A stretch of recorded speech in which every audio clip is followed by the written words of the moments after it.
first time you go to synagogue, you might assume that you sit there quietly and pay attention to the service. But in reality, you get there and everyone's talking. They're whispering, they're walking around. Somebody's catching up with an old friend. Someone else looks like they're having an entire business conversation in 3 rows over. Meanwhile, you're afraid to cough because you don't know the rules around this. So why do people talk so much in synagogue? And are you allowed to talk too? Hi, I'm Kohava. I'm a Jewish convert and I've been helping people convert to Judaism since 2010 through my blog, buildingajewishlife.com. I have a membership called Bayit Builders, and once during one of our monthly Q&A sessions, someone brought up, why is everyone talking in shul? And it was like a bomb went off in the group. There was a collective groan and everyone started talking over each other. Everyone had an opinion on this and it was a bad one. We hate it, and I include myself in that. I have consistently found that in the conversion community, the grand majority of us absolutely hate how much people talk in synagogue. It is one of the things that gets us most fired up. So first off, yes, you're not imagining things. There is probably a problem in your synagogue. Whether other people think it's a problem, that's a different question. So let's talk about it. Oh, and before I forget, this week, my membership Bayit Builders is opening to new members. That only happens 3 times a year. So find out more by clicking the link down in the description below. So if you're not familiar with synagogues, because I feel like anyone who has ever been in a synagogue knows what we're talking about, but if you've never been to a synagogue before, you might be assuming that yes, there is already going to be a lot of talking sounds involved because Jews do pray aloud. Many of our prayers are said out loud. But that's not the talking we're talking about. We're talking about socializing. What I think is the root of this problem for so many people who are converting is that most of us come from a world of churches, where you're supposed to sit down, be quiet, listen to the pastor, and do what you're told. That is not the Jewish way. The Jewish way is herding cats. The Jewish way is every movie stereotype you have seen about loud families talking over one another. This is a different cultural norm. And yes, most leaderships of shuls don't like this problem either. There will constantly be quiet going on in the synagogue, but it never works. They just keep going. They might stop for a few minutes, but it inevitably picks right up again, and next week they're banging on the bima just like before. The interesting thing to me is that it's very denominational specific.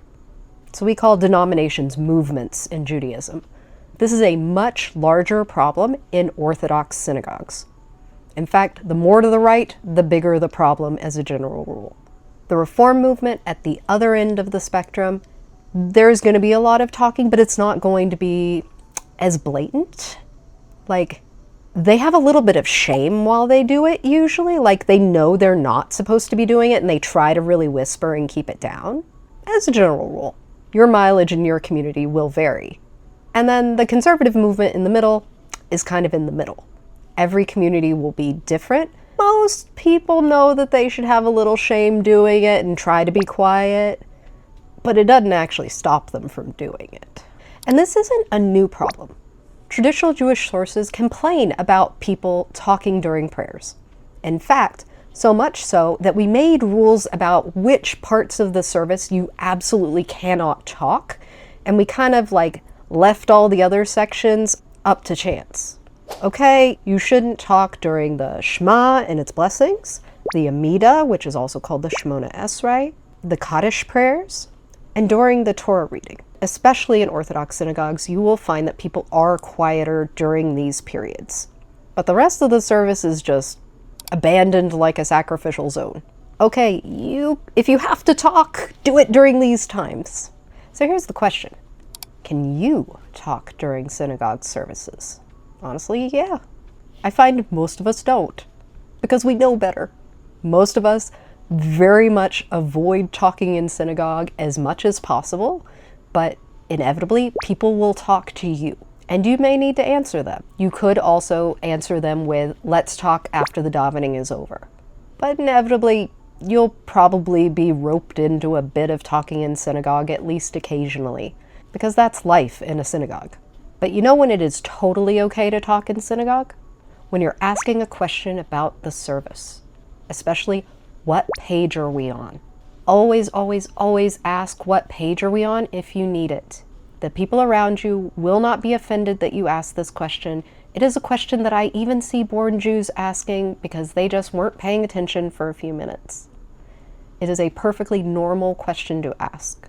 There aren't that many other questions that you should ask during the service itself, but like, I could see a situation where you're like, do I stand now or can I sit now? Those are also always okay to ask. But generally you're just going to be following whether the congregation is sitting or standing. If you're capable of standing, which by the way, if you have difficulty standing, it is always okay to sit. Here's where I play devil's advocate.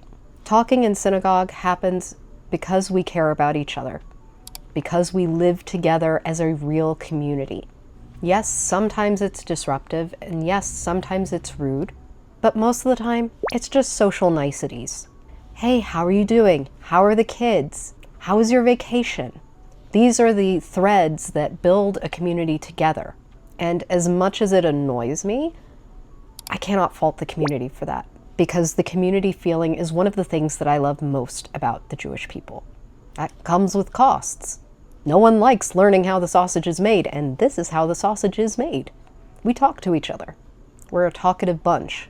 And honestly, as you are joining a community and trying to fit in more, when people start talking to you during the service, that's a big sign that you've made it.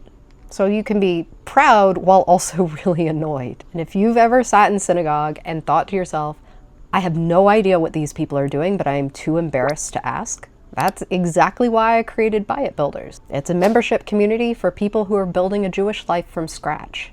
And they want a community of people who get it and don't think their questions are stupid, because they're not. So if you want practical help navigating Jewish life, click the link down in the description below. And if you want to learn more basic rules of attending synagogue services, check out this video next.